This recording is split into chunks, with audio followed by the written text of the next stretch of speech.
Bismillahirrahmanirrahim. Semoga Tuan Guru dalam keadaan sehat walafiat selalu. Amin. Dan diberikan umur yang panjang bismillah. Ada 2 poin yang Al-Fatihah mau tanyakan Tuan Guru. Pertama, jikalau ada jenazah mayit anak kecil umurnya 6 tahun, apakah wajib diumumkan di masjid? Apakah boleh disolatkan seperti jenazah yang lain yang sudah balik? Yang kedua, kalau kita melewati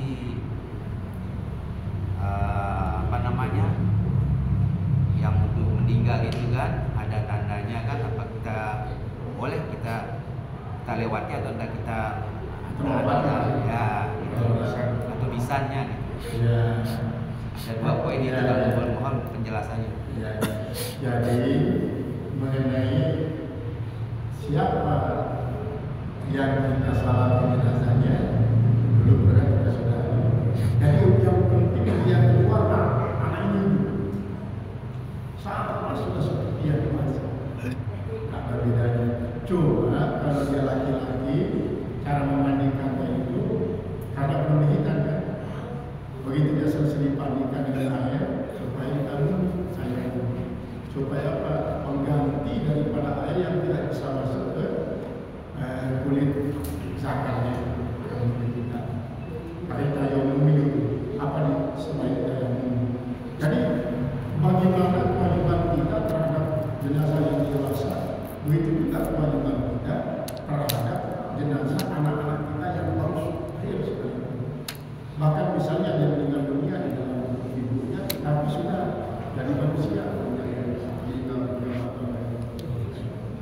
Sehingga maka di hadislah sesuai seperti orang yang dewasa. Apalagi dia berumur 40 tahun. Coba doanya sebenarnya berbeda dengan perbedaan. Karena kalau dewasa kan punya istri, punya suami, maka istilahnya didoakan gantilah suaminya yang berbangun gantilah istrinya yang berbangun gantikanlah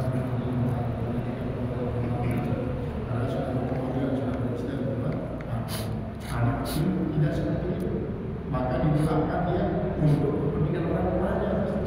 Hanya ya Allah jadikan anak yang berpaling dari orang tuanya ini sebagai pendahulu yang akan menyambut orang tuanya.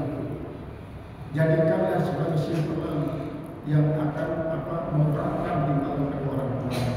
Bahkan ketika itu yang setelah meninggalnya anak ini nanti orang tuanya yang bersama dibangunkan rumah yang bernama Baitul Hamd seterusnya. Nah kemudian memang ini kadang-kadang batu nisan itu ada kadang-kadang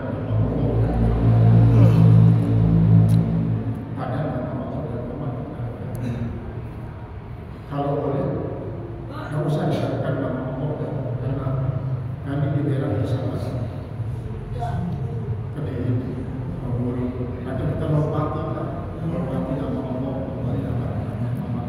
Kalau bisa juga sangat membenarkan misalnya nama dan artinya apalagi dia belum dikuburkan anak kecil ini tidak boleh kita sampai lompati.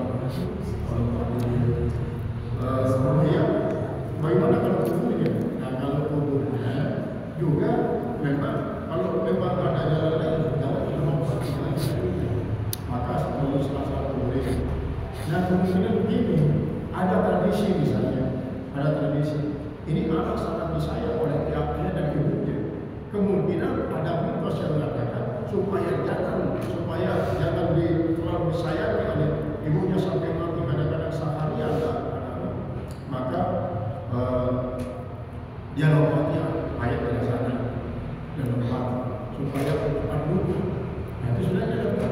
Walaupun orang banyak ibunya, karena di mana itulah kemanusiaannya bukan sebagai semata-mata anaknya.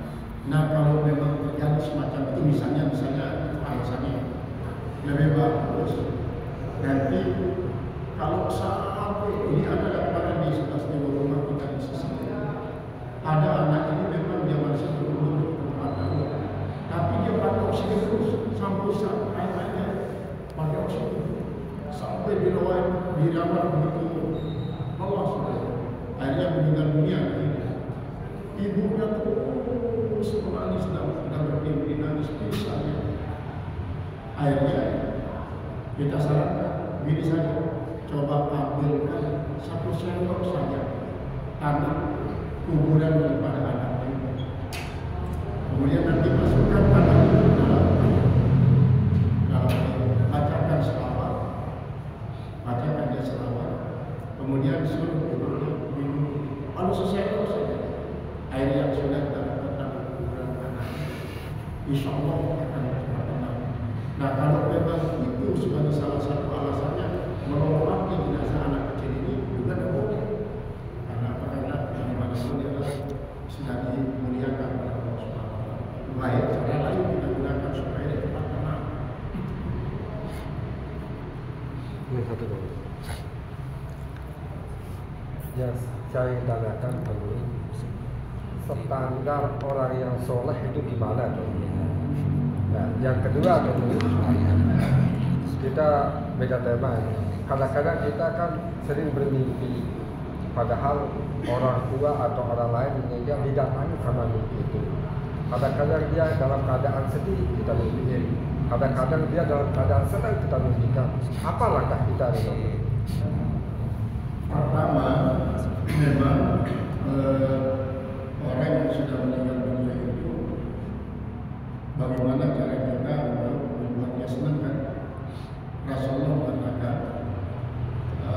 "Fatin asal." Kalau kita yang masih hidup itu keluarga daripada semuanya menjadi orang baik-baik, keluarga yang muslim kata Rasulullah. Wajib asal. Kalau keluarga masih hidup itu berbuat tidak bagus, maka dia pun akan jadi kalau kita misalnya mimpi melihat dia sedang berarti dia sedang menjadi anak yang salah. Kalau kita mimpikan dia dalam keadaan sedih, mungkin kita dalam keadaan tidak salah atau mungkin ada orang yang tidak salah, lalu kita dia pesan Tuhan. Lalu bagaimana cara kita melihat orang salah ini? Kan memang kalau definisi saya kan orang yang melaksanakan kewajiban terhadap Allah dan juga dia memberikan hak-hak sesama manusia. Artinya apa? Pokoknya dia tidak pernah membuat Allah menjadi marah dan tidak pernah membuat sesama manusia jadi marah padanya. Itulah orang salah. Dalam arti hubungan kita kepada Allah bagus, buat kita dengan sama manusia. Itulah orang salah. Jadi walaupun misalnya tidak banyak ilmu dia, tapi dia betul itu membuat Allah jadi senang, membuat sahabat jadi senang. Itulah ciri-ciri orang salah. Jadi bapak, ibu, jamaah, mudah-mudahan kita kali ini nanti insya Allah kalau kita masih butuh lainnya supaya kita semakin bergairah untuk